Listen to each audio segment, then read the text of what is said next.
Pinapugay naman po ng Department of Education ang mga guro na nagsilbing Board of Election Inspectors sa katatapos lamang na eleksyon 2025.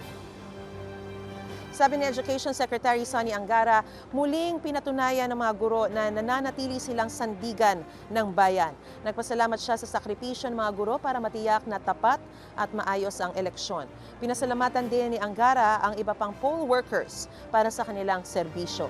Ayon sa DepEd, nasa mahigit 660,000 ang mga tauhan ng kagawaran na naging bahagi ng eleksyon. Ngayong naiproklama na ang ilang nanalo sa eleksyon, oras na raw para singilin sila sa kanilang mga ipinangako. Mula sa Quezon City, may unang balita live si James Agustin. James. Igang, good morning. Pagpapababa sa presyo ng bilihin, produktong petrolyo, mas maayos na transportasyon at sweldo. Ilan lamang iganyan doon sa mga tugon ng mga nakausap ko na bumoto nito nagdaang eleksyon. Sa tanong na ko, ano nga bang dapat nabigyang pansin ng mga nanalong kandidato? Pasado alas 4 pa lang na madaling araw nagsisimula na ang biyahe ng jeepney driver na si Catalino sa rutang UP Campus SM North. Sa taas daw ng presyo ng produktong petrolyo ngayon, maswerte na kung makapag-uwi siya ng 500 pesos hanggang 700 pesos. Kaya panawagan niya sa mga nanalong kandidato ngayong eleksyon. Sana makisabi naman sila na babaan nila yung presyo ng gasolina. Para naman kami maginhawa rin sa biyahe kasi sa tumal nga ng pasahero ngayon, para mayroon din kami maiuwi na sapat din sa pamilya namin. Ganyan din ang tingin ng taxi driver na si Tony, na 12 oras kumakayod araw-araw para maitaguyod ang kanyang pamilya. Dapat yung pangangailangan, yung tulad ng gasolina, ganyan, yung mga bigas, bilihin. Ang empleyadong si Kimberly 2 beses kailangan sumakay ng jeep mula sa bagong silang sa Caloocan para makarating sa kanyang trabaho sa Cubao, Quezon City. Alas 3 pa lang daw na madaling araw ay gumigising na siya para hindi malate dahil pahirapan ng pagsakay. Yung MRT dito, senior high school pa lang po ako ginagawa na to. Tapos hanggang ngayon hindi pa rin po siya tapos. So sobrang traffic, ang hirap po lalo po sa akin na nagkatrabaho. Kahit night shift po ako, ang hirap pa rin po sumakay. Tapos ang dami pong nangyayari, may mga jeepney, phase out, so hindi na rin po natutuloy. So for me, kailangan talaga bigyang action na yung transportation ng mga tao. Hiling naman ng minimum wage earner na si Rowena mabigyang prioridad ang sahod ng mga manggagawa. Sana tumaas pa yung sahod ng mga kailangan dahil tumataas din ang bilihin. Yung sa mga senior, sana pagtuunan din nila ng pansin para mas kailangan din ng mga senior.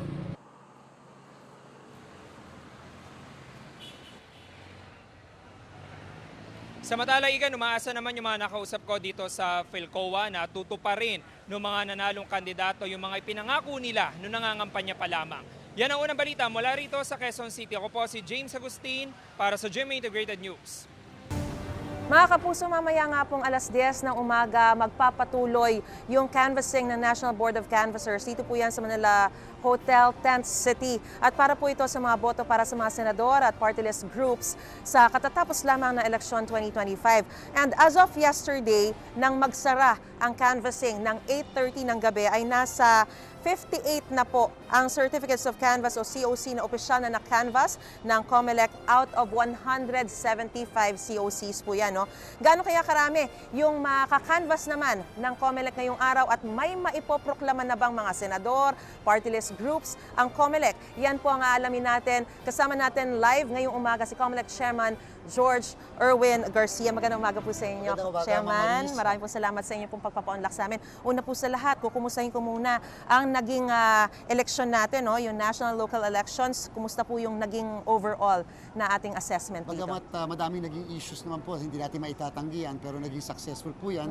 Ayaw po natin magbigay ng final na conclusion hanggat hindi tapos ang canvassing. Kasi dapat din, maging mabilis ang canvassing kung ganun naging mabilis din yung ating halalan. At dyan po, susuma total na natin kung naging successful ba yung ating eleksyon. Alright, pero parang sa nakikita naman natin, naging maayos naman generally yung election. Ito, Chairman, kasi binabanggit nga natin na 175 yung total na COCs na ika-canvas, no? Nasa 58 na po yung naka-canvas ninyo. So, 117 yung kakailanganin pa po, yung hinihintay. Lahat po ba itong 117 na ito ay na-transmit na at gaano po ba kabilis yung pagka-canvas na isasagawa po natin? Base po sa report ng aming mga field offices, ay more or less na i-transmit na lahat yan. Kaya lang, siyempre, officially, hindi pa namin alam dahil kinakailangang i-generate pa yan ng atong tinatawag na consolidation system. Yung consolidation system, isa yung sistema na nagsusuma total ng lahat na nanggagaling sa iba't ibang board of canvassers na mga certificate of canvass of votes and proclamation. So kahapon, 58 ang na-generate natin,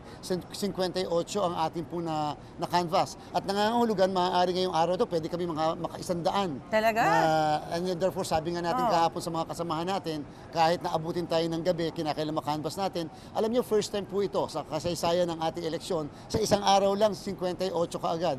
Yung nakanvas natin, dati kasi padalawa-dalawa, 3 lang. Kaya po inaabot noon ng 2 linggo, 3 linggo ang canvassing natin sa senador at sa party list. And hopefully, matapos natin itong canvassing na ito in just a matter of 5 to 6 days man lang after ng election natin. Pero sir, ano po ba yung difference? Sabi nyo, ngayon, first time, naka-58 kayo, pero sabi mo, posibleng ngayong araw, maka-100 kayo. Ano po ba yung nagpapabagal o yung nagpapabilis? Ano yung mga factors na nagkakos niyan para makapag-canvas kayo na mas marami? Yung automated election kasi talagang nakakapagpabilis siya ng proseso sapagkat kapag alam na kasi ng mga kandidato, yung boto, nakita nila kagad nila, hindi naman nila ma-question, hindi sila makapag-oppose. Kasi kahit yung ibang entities, PPCRB, NAMFREL, majority party, minority, media, may sariling result na nakukuha sila mula sa presinto mismo, tinatanggap na kaagad eh. And therefore, yung mga delays, yung mga legal maneuverings, nawawala na. Kasi sa bandang huli, paano mo questionin yung alam na ng lahat kung ano ang boto sa bawat presinto nyo. So nagpapabilis yun mula sa presinto, sa municipal, provincial canvass, at therefore sa National Board of Canvassers. Pero sir, bakit nung sinabi nyo na posible kayong maka-100 ngayon, may 58 na kahapon, so konting-konti na lang, bakit aabutin pa ng 5 to 6 days bago makapagproklama? Ganun po talaga kasi meron pa rin kami paghahanda. Kinakailangan namin ihanda itong ating lugar kung saan magkakaroon ng proklamasyon. Siyempre kinakailangan padala kami ng mga invitations kasi doon sa mga nanalo kasama yung kanilang pamilya. So meron talagang ganun yun. May isang araw, 2 araw na gap bago yung proklamasyon.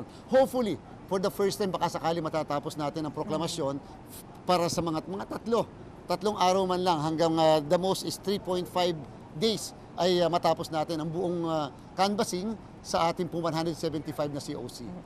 Sir, I understand, ito ay binanggit nyo na rin po kahapon, pero just for the sake of our viewers ngayong umaga dito sa Unang Hirit, no, meron po kasi mga lumabas na discrepancies nung isang gabi doon sa bilangan. Maaari po bang pakiclarify saan nagmula yung discrepancies na to, anong naging sanhi, at na-resolve na po? Resolve na po yun. Bagay na to? Apo, tama po, resolve na po yan sapagkat una, ang COMELEC po, hindi po kami naglalabas ng suma total ng boto. Tingnan niyo po sa website ng COMELEC, wala pong suma total ng boto, wala rin po kaming ranking, bawal po yon sapagkat kami po ay pag naglabas kami, magiging official yung nilalabas po natin. Kaya lang po may mga iba't iba kasi mga entities na naglalabas ng suma total and therefore doon sa nailalabas po nila, mukhang nagkaroon sila ng problema dahil may mga nadoble na mga boto na hindi naman dapat na doble nung pinoproseso nila yung result. Pero just the same, na-correct na po yan ng mga entities na to, katulad ng ilang media entities o katulad ng ibang entity na kumukuha din ng result mula dun sa iba't ibang server. So, tumutugma na po ang lahat. Hindi dahil minaniobra, kung hindi dahil inayos, nilinis na kung saan nawala yung mga nagdoble na mga boto na hindi naman dapat nagdoble. At ngayon nakikita naman po natin na halos sa lahat ng mga servers pare-pareho naman at wala ng mga discrepancies, no? Pare-parehas po. First time tayo, Mamaris, na nagkaroon ng ganyang kadaming servers para nagkukumparahan ng bawat isa. Ano nakuha sa 1A, ano nakuha sa 2A, pare-parehas ba tayong lahat? And just for the record, kailan natin inaasahan na makakapagproklama na tayo ng mga senador at kailan naman for party list? Sana nga nitong linggong darating makapagproklama na tayo kahit mauna muna yung senador. Ganun lagi talaga. Inuuna po yung senador, pagkatapos sinusunod yung party list kasi po maliit ang ating venue, hindi po kakasya ang lahat para naman po kahit paano mabigyan din natin ng importansya yung mga nanalo at mga mapoproklama. Alright, maraming salamat po sa impormasyon binigay niyo po sa amin at sa paglilinaw din po doon sa mga katanungan ng ating mga kababayan tungkol sa mga discrepancies na ito. COMELEC Chairman George Erwin Garcia, magandang umaga po sa inyo. Magandang And good umaga luck po, po Maris. sa Maraming pagpapatuloy salamat ng canvassing niyo po ngayong araw. Salamat po. Alright. Paglilinis at pagtatanggal sa mga campaign materials ang tinututukan naman ngayong araw, ngayong tapos na ang eleksyon. At live mula sa Marikina may unang balita. Si EJ Gomez. EJ. Ivan, 2 araw na nga lumipas matapos ang eleksyon ngayong taon at ang eksena ng mga lokal na pamahalaan ay ang paglilinis ng sangkatutak na eleksyon paraphernalia gaya na lang ng mga poster.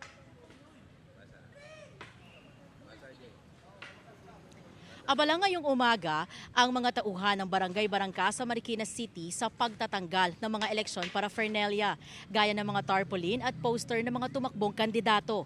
Sangkatutak daw ng mga posters ang kanilang nakokolekta. Ayon sa barangay, kahapon nagsimula ang kanilang paglilinis. Una raw tinanggal ang mga madaling alisin, gaya ng mga poster na nakakabit lang sa mga pader na kayang abutin. Abot daw sa 30 sako ang dami ng posters na kanilang natanggal kahapon. Nakalahati raw nito ang isang dump truck na nagpipick up ng kanilang mga basura. Susunod daw natatanggalin ngayong araw ang mga election posters na kailangan akyatin dahil nakasabit sa mga linya ng kuryente o matataas na lugar. Gayon din ang mahihirap na tanggalin sa pagkakadikit na kailangan paggamitan ng ilang tools. Actually po, sobrang dami talaga ng mga tarpaulin, ng mga nakasabit, yung billboard, then yung mga nakasabit lagay sa pader. Sa mga billboard po, ma'am, mahirap talaga dahil gagamit pa po kayo ng martilyo, ng pliers, ng hagdanan. Meron po kasi tayo mga nakasabit like sa mga wirings natin sa may poste. Yun po ang susunod namin trabaho ngayon.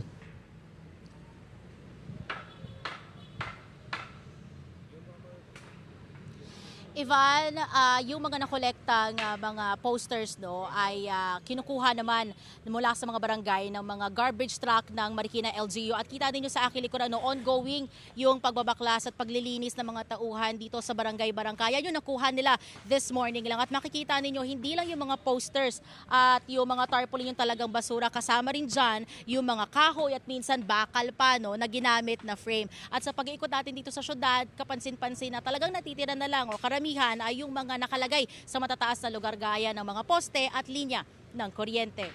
At yan, ang unang balita mula rito sa Marikina City. EJ Gomez para sa GMA Integrated News.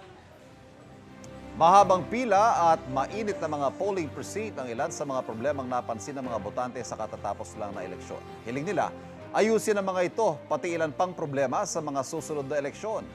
At live mula sa Maynila, may unang balita, si Jomer Apresto. Jomer? Ivan, good morning. Sabi ng Commission on Election, umabot sa mahigit 68 million ang bilang ng mga botante nitong nakaraang eleksyon. 60% niyan ay mga millennial at Gen Z. At ilan sa kanila ay mga first-time voter at ang ilan ay hindi na-satisfy o nakontento nitong nakaraang eleksyon. Tulad ng 4th-year tourism student na si Alex, first time niya raw bumoto at agad niyang napansin ang haba at init ng pila.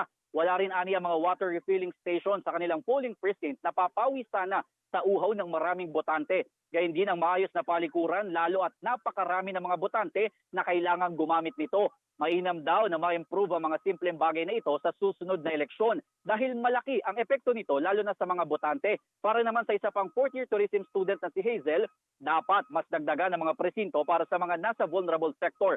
Yan ay para hindi na mahirapan pa sa pila ang mga may kapansanan, buntis at mga senior citizen. Volunteer siya ng NAMFREL nitong nakarang eleksyon at kahit mayroong mga PPP o priority polling places para sa kanila, hirap pa rin makaboto ang mga lolo at lola. Maba po yung pila tapos mainit, di po lahat na yung needs ng mga voters po. Kahit man lang tubig sa school na may pagre-refillan, ay upgrade din po yung mga ganong facilities po. Tulad ng ano yun? Yung mga restrooms po. Sobrang na-stress po yung mga senior na nag-line up sa precinct namin. Mas bigyan po nila ng space yung mga senior para po hindi na sila pipila ng mahaba and hindi sila mag-aantay ng matagal. Ivan, sa kabila ng mga nabanggit nila, boboto pa rin naman daw sila sa susunod. Pero sana ay may makita silang pagbabago sa kanilang mga naging problema nitong nakaraang eleksyon. At yan ang unang balita mula dito sa Maynila. Ako po si Jomer Apresto para sa GMA Integrated News.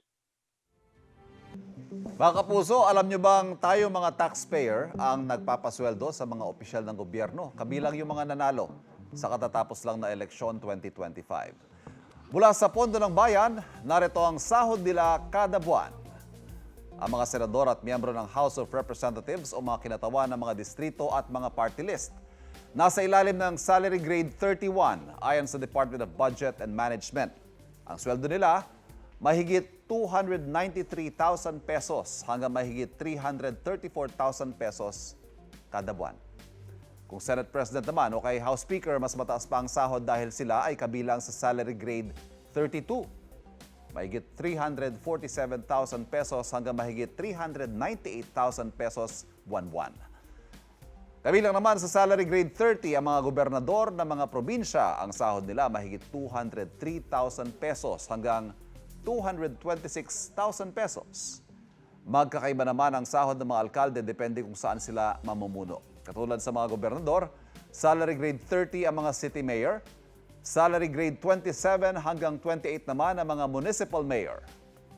Nasa mahigit 142,000 pesos hanggang mahigit 178,000 pesos yan kada buwan.